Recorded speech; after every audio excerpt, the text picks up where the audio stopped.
And thank you for keeping it on Smart 24 TV. Well, Nema demands that drivers or car owners must have dustbins or trash cans in their cars. Well, this is a strategy for waste management.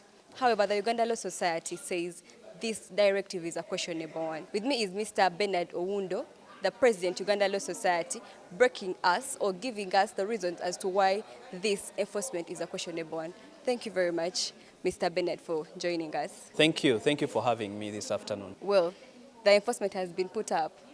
Why are you saying it is a questionable one? Why is it a bad thing, for example? Thank you, Martha. First, I must make a few points clear.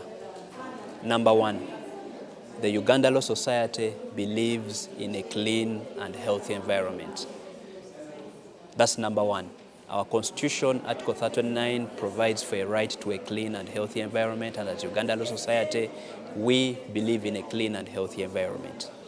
Number two, while we support a clean and healthy environment, we also say that any law or provisions that are brought to ensure a clean and healthy environment must be done in accordance with the law.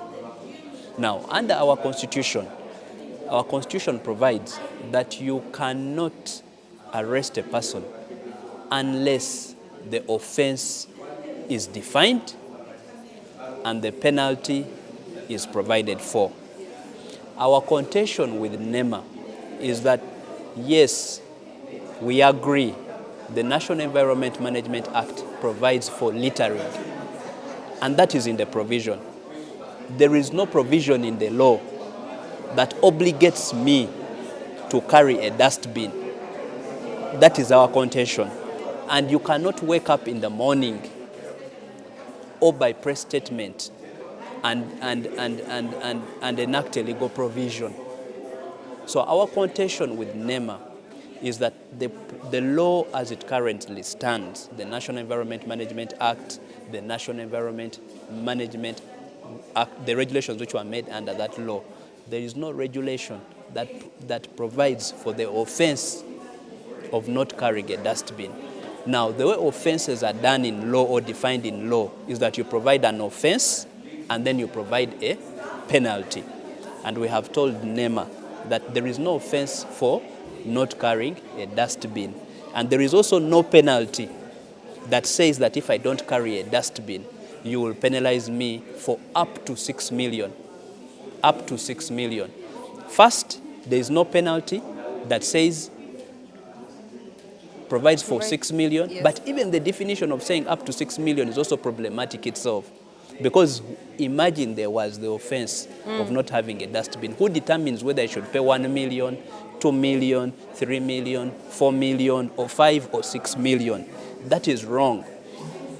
So that is our disagreement with Nema. We are saying we are ready to support you to see how you can actually ensure that whatever guidelines you want to come with are within the law. That is the number one.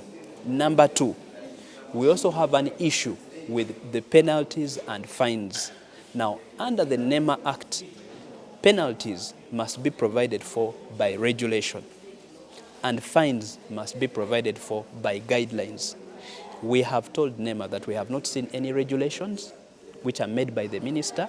We have also said we have not seen any guidelines which are made by Nema. Yeah. So we are saying that this whole issue that they brought up is to that effect unconstitutional. Yeah. And tomorrow, someone who is arresting, imagine a police officer arresting you, is going to say, what do you charge me? Like you'd see the criminal offenses. If you look at the express penalty scheme under the Traffic Act, when the police officer arrests you, he says, I'm arresting you for overspeeding.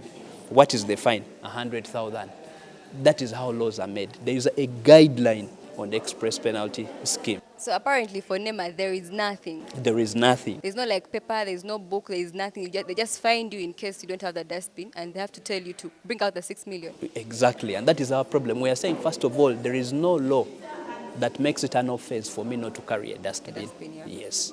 But also number two, you can't say that it will be up to 6 million. Okay? Yeah. But even then, even if you had a fine, it had to be done by guidelines which have to be issued. Just like you have the example of the traffic offences, and I'm using the traffic offences so that people can see the difference. If you look at the traffic offences, when a police officer arrests you, says, what is the offence? Over speeding. What is the fine? 100,000. Where is that for Nema? Where is that for Nema? Now, help us educate our viewers or elaborate something. The part of the regulations, because you said the penalty has to be made along with the regulation.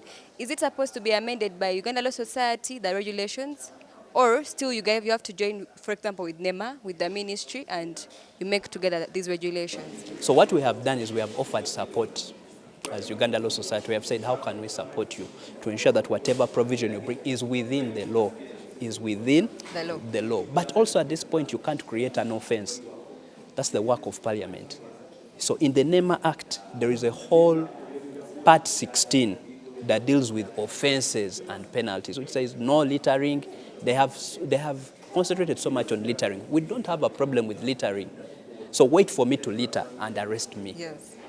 Wait for me to litter and arrest me. But don't stop me from littering. No, don't stop me and say, I am arresting you because you're not carrying a dustbin. You see the difference? Yes.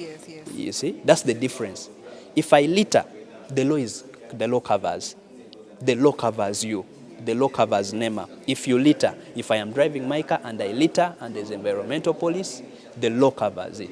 What we are saying is, don't stop me and say, I'm stopping you. Why are you stopping me? You're not carrying a dustbin. It's like they're promoting, they're like saying, people, why aren't you littering? Yes, you're not carrying a dustbin. So that is our contention.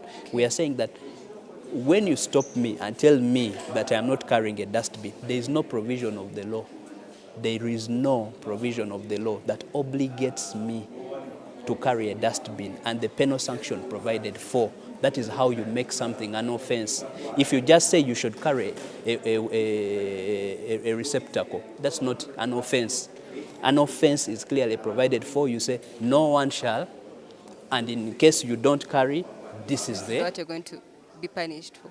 So I think it still goes back to packaging these guys of Nema with more elaborative and educative on how to make such an enforcement. Because them coming out and telling the public that, you know what, you don't have a trash can in your car, we're going to make you pay this amount of money. First of all, some people are not even aware. In fact, some people's cars are really very clean, besides not having a trash can. So as Uganda Law Society, how would you advise the Nema? No, we have already advised. We have said, ensure that whatever you're doing is within the law, ensure that the express penalty scheme is set up by guidelines, the penalties are set up by regulation, ensure that the fines have guidelines. So let's do everything within the law. Let's do everything, because then it makes it easier for the law enforcement officers to be able to charge and arrest. Because today, if I am driving my car and an enforcement officer stopped me and said, and I would ask, why are you arresting me? And then he would say, I'm arresting you for not carrying a dustbin. Then I would ask, under what provision of the law? And then there is no provision of the law that carries a penal sanction. Remember, for the provision of the law to apply, it must carry a penal sanction. Okay? So you can't rely on a general provision and say, now, if it doesn't have a penal sanction, it means I can either do it or I may not have to do it. And if I don't do it, I don't have to pay anything. Yes. So there would be some innocent Ugandans still who would... No, I think Nema has first of all clarified. At first, in their February 3rd press statement, they first said all vehicles. Yeah. Now they have moved from all vehicles to public service vehicles. Yes, but we're also still telling them that for public service vehicles, it's a lie. Ensure, yes, that there is that provision which obligates you to carry a dustbin. That doesn't mean that as Uganda Law Society we don't want a clean and healthy environment, because some people have misunderstood. No, we want a clean and healthy environment. We also want rule of law. We also want to ensure that people don't wake up in the morning and think of a law and then say, now I'm also going to implement law X, Y, and Z, and this is the punishment. Because our role as Uganda Law Society is to advise, and that's what we did. We wrote to Nema and said, this is our advice based on our reading of the law. We first wrote to them asking them for the provision that provides for a dustbin. They never responded. Okay, so that is the position. Well, every citizen actually would like a very clean environment. It is our role. Now, moving on, Mr. Benard, to today's report.